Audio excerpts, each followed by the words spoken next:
Session we had today was talking about immunotherapy and the autoimmune side effects that it can cause in healthy tissues, giving people a general reminder of how frequent they are now that we're using immunotherapy in more different kinds of cancer, and also how we try to balance the risk of these autoimmune side effects, which happen in about 2/3 of patients, with the benefits of immunotherapy. When we were treating patients with stage 4 melanoma, I think the tolerance for some of these side effects was different than the use in maybe earlier stage cancers now. And so the session really focused on, can we identify who might be more likely to get these side effects, how they relate to the benefits, and then looking at new targets for therapy to reduce these toxicities, but still preserving the efficacy of cancer immunotherapy. I think some of the emerging data sets that were discussed today really looked at the kinds of immune cells in the peripheral blood or the tissues, and looking for specific signatures of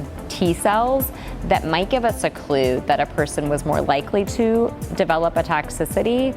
Specifically, Dr. Demetrio today from MD Anderson Cancer Center shared with us a really interesting profile of T helper cells that make interleukin 17 that was associated with both the development of checkpoint inhibitor colitis and might actually be inhibited by blocking interleukin 6, which is great because we have drugs like tocilizumab that are already clinically available to do that.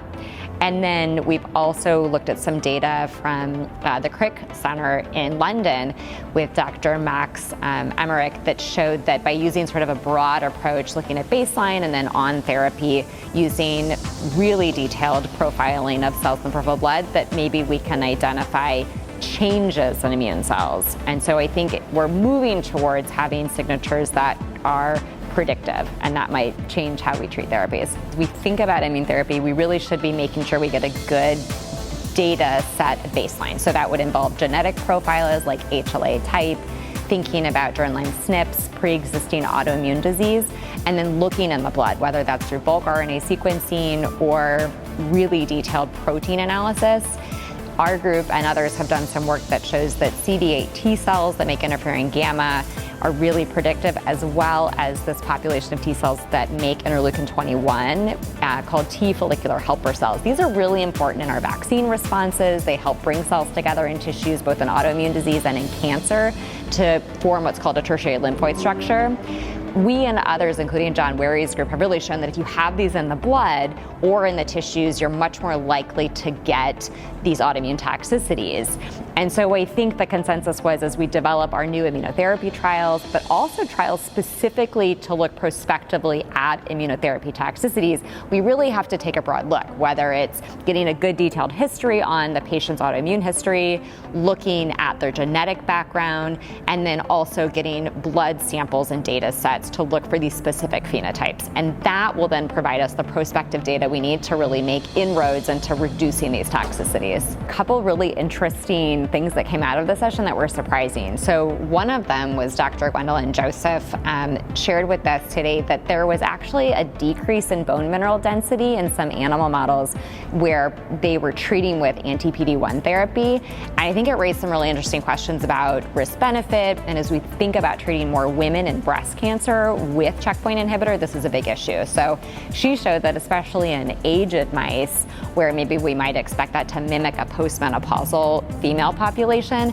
the drop in bone density and associated risk of fracture was much higher. So as we think about how we might address that clinically, we can think about using bisphosphonate therapy to kind of bolster patients who get anti-PD-1 therapy, looking at them at a higher risk as a higher risk population, much like we would patients who get hormone blocking therapy, for example, for breast cancer. And the other point that was brought up is that there was a real strong relationship with rank ligand. And so we have a lot of clinically approved bone resorptive agents like denosumab that is used frequently in cancer patients with bone metastases. There's also emerging data, though, that using anti-rank ligand therapies like denosumab might actually increase the efficacy of checkpoint inhibitor therapy, but might also increase the toxicity. So I think the discussion around this was really thinking about what's the highest priority in our patients. Is it cancer efficacy, assessing their bone risk, and then choosing something like a zoledronic acid, bisphosphonate, or a denosumab therapy would really be patient-specific, but we need to assess their bone density. So I think that was something that was kind of unexpected in this session that was really thought-provoking, that there was a lot of discussion about the Janus kinase inhibitors. So a lot of the work that was presented today did identify T cells and signaling through STATs, so STAT1, STAT3, cytokines like IL-6, interleukin-21, gamma, IL-17, all of these have a common pathway.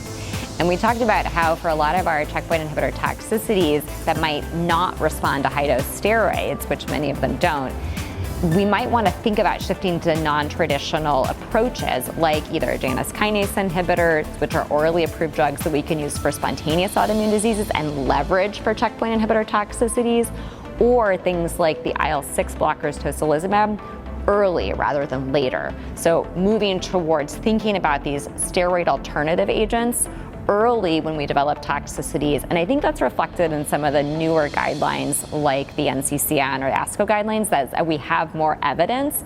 Maybe steroids aren't the first thing we reach for.